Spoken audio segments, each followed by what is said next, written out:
12 News is your local election headquarters. Tonight, we're taking a closer look at the race in Rhode Island's 2nd Congressional District. Democrat Jim Langevin is being challenged by Republican Bob Lancia, a former state representative from Cranston.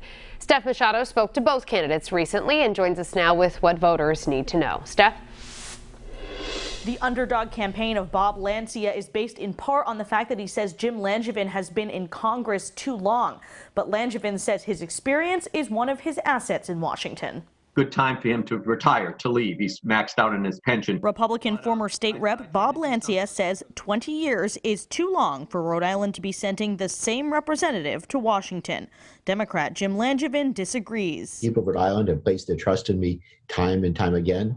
They know that I've been accessible and responsive, that I've been working hard and fighting hard for them. One of the biggest issues in Congress right now is negotiations for a new stimulus bill to boost the economy and help people affected by the pandemic.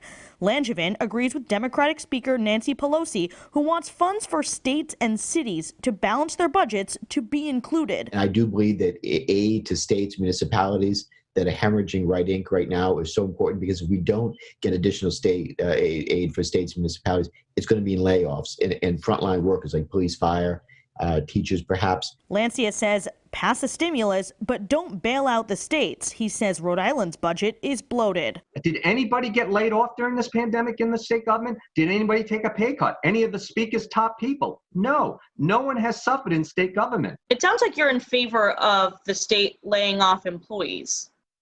No, I'm not. What I'm saying is we want to have an inspector general to root out waste, fraud, and abuse. Lancia says he's voting for President Trump. This is, to me, a seminal election.